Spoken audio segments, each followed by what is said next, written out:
नेपालको धरेरा जस्तै रहेछ कि यो त पुरै नेपालको धरेरा भन्दा केही फरक छ त छैन। हेर्नु न यसरी ल हेर्नु नेपालको धरेरा भन्दा केही फरक छैन। हेर्नु न त्यहाँनिर बच्चाहरू खेलिरहेछ। यस्तो छ आबुधाबी। हेर्नुहोस् म तपाईँलाई आज आबुधाबी पुरा एउटा पार्क पुरै घुमाउँछु। यो चाहिँ आबुधाबीको फर्मल पार्क रे यो चाहिँ। अनि म यताबाट घुमेर यताबाट आएको।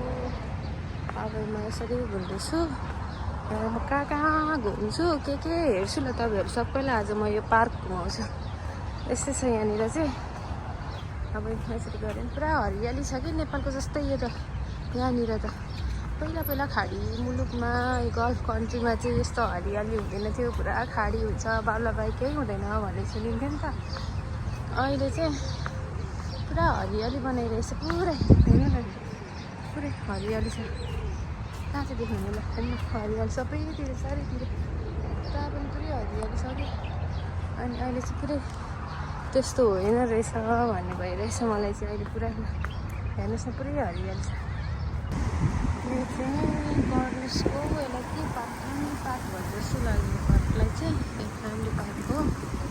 अब तपाईँहरूले के हेर्दैछ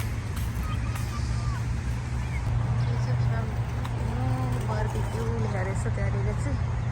पहिला चाहिँ बारबिक्यू पनि गर्नु मिल्थ्यो, अहिले चाहिँ यहाँ बारबिक्यू गर्नु मिल्दैन। त्यहाँनिर यसलाई फ्यामिली पार्क भन्छ जस्तो लाग्यो। यसको नाम चाहिँ के मैले कन्फ्युज भएँ, थाहा भएन यसको नाम के हो चाहिँ। चरा कुदिरहेको रहेछ, चरा रहेछ। त्यहाँ काले दाजु के गर्नु हुँदैछ, त्यहाँनिर टिकटक बनाउनु हुँदै रहेछ। हेर्नुहोस् साथीहरू यो अर्को सुतिरहेछ। यहाँनिरबाट गयो भने चाहिँ अब यहाँ कर्नेस पुग्छ। रोड क्रस गरेपछि कर्नेस पुग्छ। यता गयो भने चाहिँ ऊ त्यो फर्मल पार्क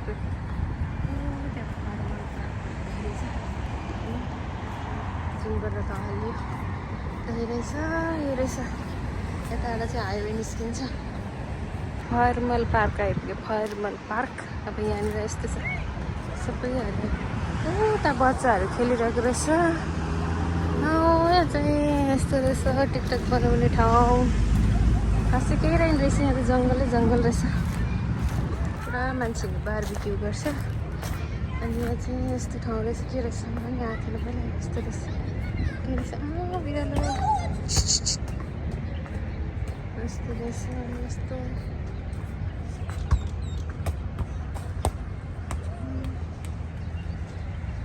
यस्तो रहेछ यहाँनिर चाहिँ। यहाँबाट यता जान्छु। यहाँ के रहेछ देखाउँछु तपाईँहरूलाई। एक्सर्साइज गर्ने ठाउँ हो जस्तो लाग्यो मलाई। यो चाहिँ खजुरको बोट फेमस यस्तो रहेछ कि यहाँनिर थाक्यो भने बस्ने ठाउँ। अनि यता चाहिँ यस्तो बच्चाहरू खेल्नु पनि मिल्ने, उता बाहिर चाहिँ बारबिक्यू गर्ने। अनि यता चाहिँ यस्तो, अनि यहाँबाट फेरि उता गएपछि अर्को छ। यसको उतापट्टि रोड छ।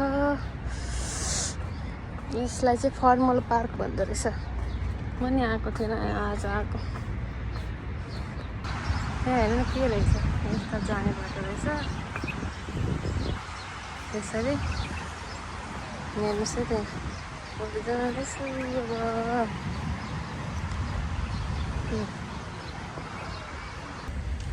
खतरा रहेछ।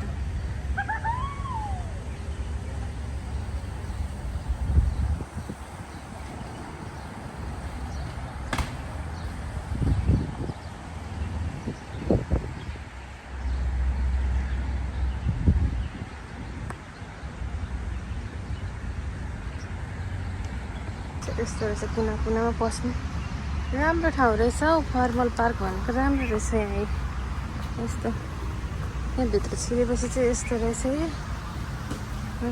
यस्तो रहेछ है। यस्तो रहेछ।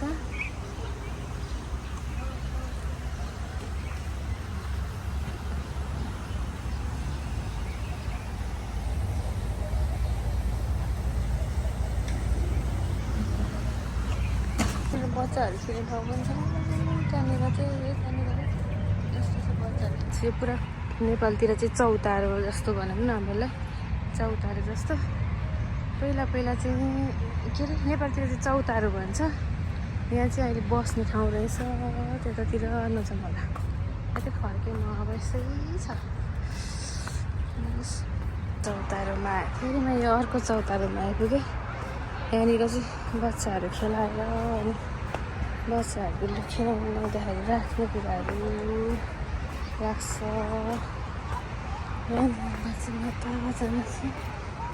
यता यसरी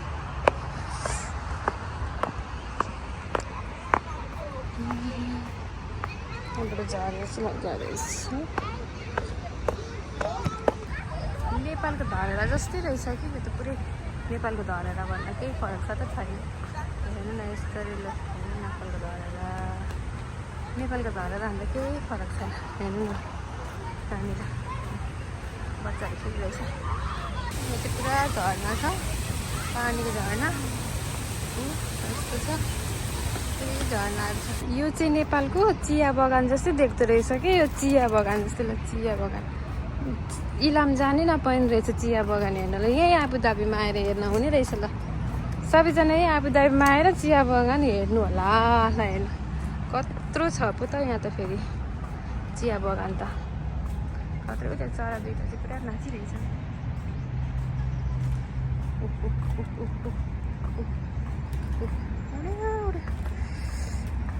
म चाहिँ यहाँदेखि अब निस्केर घर जाँदैछु साथीहरू पुग्यो अब आधी घन्टा जति हिँडेँ पुग्यो अब मलाई यो चाहिँ उता पारी चाहिँ पर्नेछ यहाँ चाहिँ यस्तो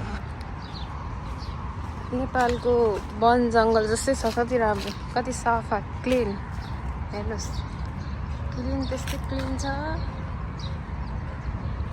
चराहरू हेर्नुहुन्छ चराहरू अब चाहिँ म घर फर्किँदैछु अब म घर जान्छु कति आधी घन्टा नि बेसी भइसक्यो आधी घन्टालाई भनेर आएको आधी घन्टा नि बेसी के सफ्ट यो पढ्नु आएन मलाई ला विकेट भयो अब म घर जान्छु यताबाट यसरी म घुमेको थिएँ यता अर्नेसै भोलि लान्छु तपाईँहरूलाई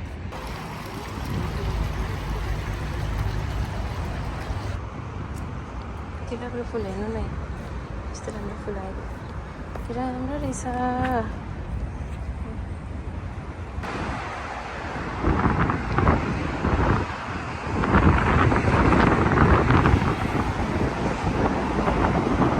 यहाँबाट चाहिँ हेरिटेज पार्क जान्छ